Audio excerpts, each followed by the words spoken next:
Well, hey, everybody, this is Tanner Mobile over at Bayfield Home Loans, and I'm joined today by real estate superstar, homeowner in Embrey Mill, my partner in crime for the last 12 months on these videos, Ann Marley Green. Ann, how are you today? I am doing pretty good. Glad to be here. 12 months. That's super exciting. I know. I can't. We made it 12 months, and I mean, you've been noticed out in the public at the coffee house. We've helped a number of clients in the neighborhood, so it's been good keeping everybody up to date on what's going on in Embrey Mill. Yep. Nope. I have been stopped mid-dental cleaning to say that somebody recognized me on the sidewalk. They're like, oh, okay, thank you. My kids were there for one of them, so I felt a little like I got cool points. Oh yes, it's very similar to how like Beyonce rolls around town. You can imagine. So. I am the Beyonce of Stafford County. Very nice, very nice. Well, so what we're going to do a little different since we got 12 months worth of activity to talk about. We're going to kind of go over what's going on over the last year, what we've seen. So you put together this really nice graph for us, and let me go and get us pulled up. There we go. And let me blow this up a little bit so we can start talking about it. But go ahead, let's kick it off. So this is our yearly report card for Embrey Mill. So the floor is yours. Yeah, so I just thought it'd be fun to look back at the last 12 months since we first started doing these videos to see what has changed, what hasn't in Embrey Mill. And I am a big numbers person. I love looking at statistics. So I thought some of these were a little bit surprising. Some were not surprising, but just kind of pulled different numbers for the neighborhood. So up top, I wanted to see how many homes tried to sell this year in the last 12 months and how many ultimately made it to the closing table or at least are still in the process. So 94% of homes that listed in Embrey Mill made it to the closing table, which is pretty good in all honesty. And most of them, when I was going back through the numbers that maybe canceled or withdrew their homes, some of them are now back on the market. Some of them have closed. Some of them went under contract. So if you are one of those handful of people, it's very small, but if you are one of those people that tried to sell in the last 12 months and it didn't work out, there is hope it does. Neighbors have gotten to the closing table after that. Yeah, and I think that 94%, because that's kind of just looking at it, not from a human perspective, just a numbers perspective. I mean, people's orders change, home inspection could have gone south, or somebody was just looking for a reason to pull out of the deal, on the buyer side. So stuff happens. That still shows it's a really good percentage of homes that close. So now this is interesting. So we have homes, we have kind of the days on market, which we've been feeling in the industry, versus 2024 versus 2025. So go ahead. Yeah. So this year, not just Embrey Mill, Stafford County, all the surrounding counties in general, is the first year that has felt a little bit different since the pandemic. Every spring season, it has been very tough for buyers, very go. Homes were getting sold in one day, 24 offers in the first weekend, just madness. And this is the first year since pre-COVID that we are seeing homes sit on the market a lot longer. Yeah. I know from my experience I have a bunch of buyers that are out looking right now. A lot of them, we have been able to see homes 2-3 times before they make a decision. Some are just hanging on, seeing if sellers are going to drop in price. It's just a very different atmosphere than it has been the past couple of years. I will say for Embrey Mill specifically, the townhomes are still rocking and rolling. They are still flying off the market very fast. 7 days. Yep. 7 days and gone. Yep. Yeah. So townhomes still doing very well. Single family homes are hanging around closer to the 1 month mark. And I think that makes sense, as people kind of go up in price point, and just like anything else, when we have our buyer pyramid of, the people at the top of looking for $1 million plus, there's 5 of them. And then if you drop down to the next category, there's 20, and then you kind of keep going from there. So it does make sense that the townhomes would go quicker, and the single family folks are getting a little bit more picky. And also they may have a house to sell. So there's some other factors that are being part of the equation. Absolutely. Yeah. All right. So the next part of our graph, this one I found interesting. So we have homes that sold. So you kind of gave us an overview of and I love pie charts. So I will let you go ahead. I will not step on your feet on this one. Yeah, so we are entering into the completion for Embrey Mill, which sounds a little crazy just because this whole thing started 11 years ago, and to think that they're almost done with construction is a little mind-blowing. Yeah. But with that, I mean, really the only homes that they are still currently building are in the 55 and older section. So as you know, we get older and older as a community, I think this pie chart probably won't change significantly. I still think single family homes are going to be the biggest sellers in this neighborhood. Right. But it was interesting that we're starting to see, amounts of the 55 and older section Starting to creep up a little bit. Yeah, starting to creep up, especially because, I mean, I guess once they're done with the condos, there are quite a few of those 55 and older condos in phase 3. So it'll be interesting to see how that plays out in the coming years. What's your expectations or your thoughts on the timeline of when it is final done? Ooh, well, I mean, they have the last builder is in there now. So I would say 12 to 18 months max is what I would think. But okay, so somewhere significant delays in construction. So. Right. So, but maybe almost like the that's like the beginning of 2027. So January 2027, when we're doing our video, we may be talking about the last home that's sold in Embrey, on the new construction side. Yeah, that's worth a little kazoo or something. That's right. We need a sound effect for it. But that'll be crazy though, because obviously, as you know, and especially I as a lender, builders make it very hard to compete with. And when they're like, hey, we'll throw in the kitchen sink and closing costs and all those other things, as long as you use our builder lender. And so I'm quite excited about the opportunity that I'm not competing against that. Yeah, no, it's hard to compete with somebody who says they can finish out a basement for you instead of giving you just, a credit. We all love lender credits. Lender credits are wonderful, but basements are nice too. Basements are nice. That's right. So, okay. So this was to kind of, let's see, we got here our highest and lowest. So this was for, again, over the last 12 months. So go ahead. Yep. So over the last 12 months, that one, the highest was over in that model court over in phase 2. We talked about it in one of our I was going to say, yep. It was the first one to break the $1 million mark. So that is the highest selling home in Embrey Mill for the last 12 months. Lowest actually just closed, and it is a 55 and older condo. So interesting. Congrats to our new neighbors. Very nice. Okay. And then let's see here. So we got a value appreciation. Now this is always interesting to me. And even with what we've seen, what we would consider a slowdown from where we were, we still have great appreciation. And I have a point to make on that, but go ahead after you go over the graph.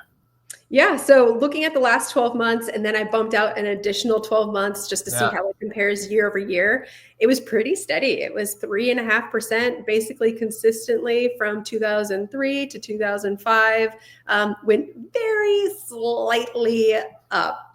From 2004 to 2005, but so much so you can barely see a dip in that line. But right. It was this year, past 12 months was slightly better appreciation than the year before, but really, I mean, very, very small. And the thing is, you and I both working with lots of buyers, when we run into folks that are like, oh, we're going to wait until rates come down, or we're going to do this, and we're going to, whatever the reason is for waiting. This really illustrates to people, even if we got to the point where you and I had this conversation in 2023 and those houses were 630,000, and we get to the point where they sold in 2025 for 680 and the rates had dropped like a point, your payment would basically have been the same, but you just got to pay or actually higher, and you got to pay more for the house. So for all our friends that are watching right now that are thinking about buying, like, you got to jump in at some point, and it's never going to be the perfect time. So the sooner you can reach out to Ann to start the process with both of us, it makes a lot of sense. Yep. Yeah. Neither one of us has a crystal ball for what's going to happen down the road. But like I tell most of my buyers, Stafford County is pretty insulated compared to other parts of the country, just because of the huge turnover in military and government contractors that we have in this county. So homes do tend to consistently appreciate year over year. I usually say a normal appreciation for Stafford County is 2 to 5% a year. So we're right there on the middle to upper end of that.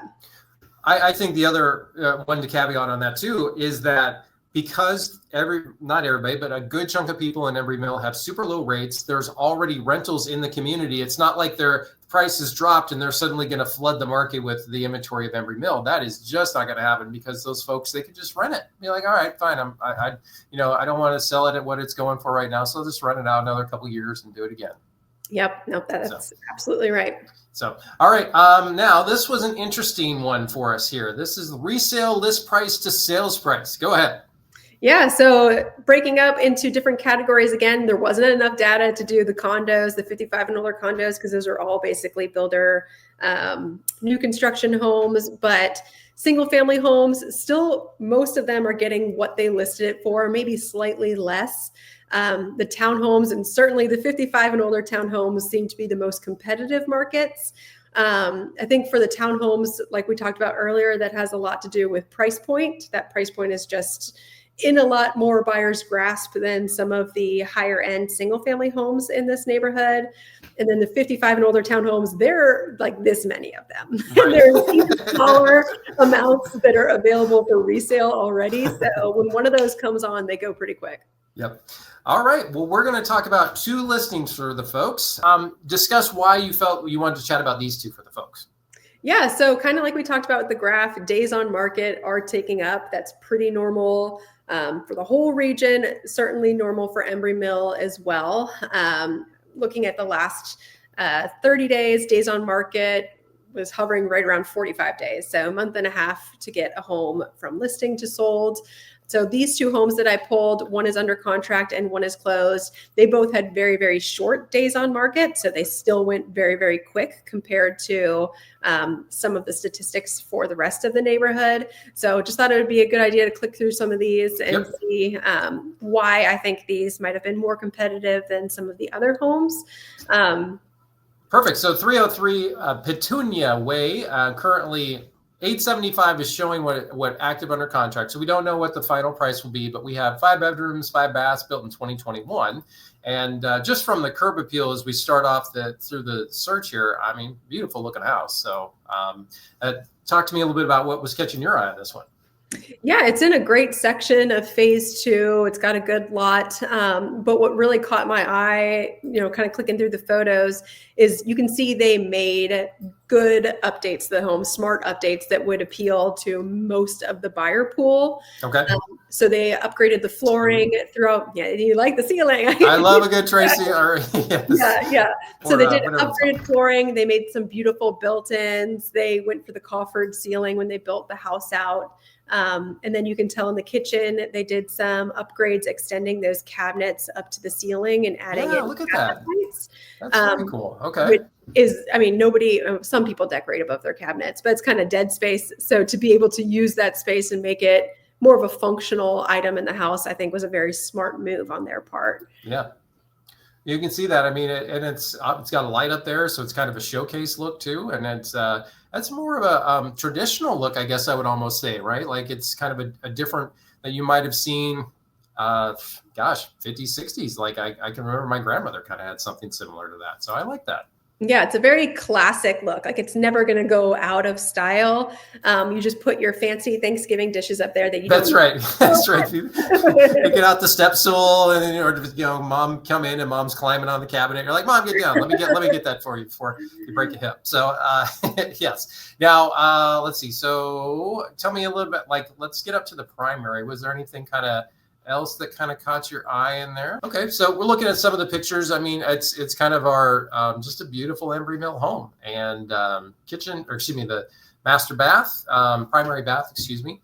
Tell me your thoughts. I mean, oh my goodness, look at the size of that thing. It's a nice shower. Yeah. They did neutral updates too. So nothing, I don't want to say outlandish, but nothing very, style specific in this home. It's going to appeal to the masses. Yeah. And it looks like the upgrades they did with the builder and after the fact, I keep saying smart updates, but I think they just made some very smart choices in what they did for this home. Strategic decisions. It really looks like to me, it is could have been the model, right? Like this looks very model-ish. So it's like if I'm moving into this house, I'm not like, oh, we got to paint all this and that wall is green and the personal touches. This was ready to go. And this is kind of unique, actually, because we're not seeing that as much anymore these days. You have the bar area in the basement, which we don't see that as much these days. Yeah, no, it's great, especially, if you have someone like an elderly parent or a teenager home from, I guess not teenager, but a college kid home from college. It's going to be living in the basement. It gives them a little bit of freedom down there as well. And then, yeah, this one, I think they did a great job with the backyard. Yeah, they really utilize the space nicely, and we saw here they don't have kind of the screened in porch, but they do have this covered, which is nice. And really, when you're sitting out there and it's hot, that's going to help. Yeah, that Trex decking can get very hot. So Yes, it is nice yes. to have the awning back there. Yeah, that looks great. Okay, so that gives us an idea of that property. Let me go ahead and get back to this one that we want to share this tab, and we're going to go over here. And we're going to go to the next home that kind of, this one closed, and this is 7025 Aspen Road, closed for 736.9. And what were your thoughts on this one? Yeah, so this one sold very fast too. It went under contract in 6 days. They did also very tasteful, smart updates through here. It also has a great lot. But this one reason why I think it might have sold a little bit faster than the rest of the homes in the neighborhood, it is main level living with the option to have bedrooms upstairs, downstairs. There is a huge demographic in Stafford County that is looking for main level bedrooms. We have one in our house here because my husband, Marine Corps, has awful knees from whatever the Marine Corps did to him. So it was important to us to have a main level primary bedroom. There are a good amount of them in Embrey Mill. So I think that's just one reason why this home sold pretty fast. Well, when you're setting up a search for clients, and if that is a checkbox for them, I mean, yours, let's just give people an example. If you have, typically you would be able to pull me 150 homes. If that becomes one of my criteria, how many are we dropping down to? I would probably say between 10 and 15, maybe. Yeah, it depends. Yeah. I mean, so that's a big deal. And especially if that's a one very important feature for you, you can see why people really have set that as their search criteria, that's going to sell quickly. So yeah, but that makes a lot of sense, especially, and they did very nice, tasteful decorations on this, so looks great. Yeah, no, I'm sure it showed well. It looks great in the pictures. They did obviously updated lighting throughout, and again, just like the last house, they picked very neutral options that are going to appeal to most people. Yeah, outstanding. All right. Well, so 12 months in the books. What have we learned in helping folks in Embrey Mill kind of with the market? And your overview of where we're going in the next 12. Yeah, I think Embrey Mill is going to consistently do well. It's a neighborhood that a lot of buyers want to be in. I have several buyers still looking in this neighborhood. I would say if you have your house listed or if you're going to list it in the next couple months, please do not get discouraged by the days on market ticking up. People are still, as you could see in the graphic, they're still getting close to what they were listing the house for. I haven't seen any homes, knock on wood, get gouged in our neighborhood. They're still holding value very well. And depending on what happens with the interest rates over the course of the next 12 months, you never know what the market's going to turn into. Oh, if you and I are having this conversation 12 months from now, and we're talking about rates in the 4.5s or, low 5s, it's just, our graph is going to be vertical like this because there's going to be so many more people entering the market. And that's why if you're out there, if you're considering buying or selling right now, you need to reach out to Ann. True superstar in the neighborhood. And it's been such a fun time doing these with you. And we'll see everybody next month. Yeah, see you guys next month. It's been a pleasure for the last 12 months. So I'm excited to keep going. Let's do it.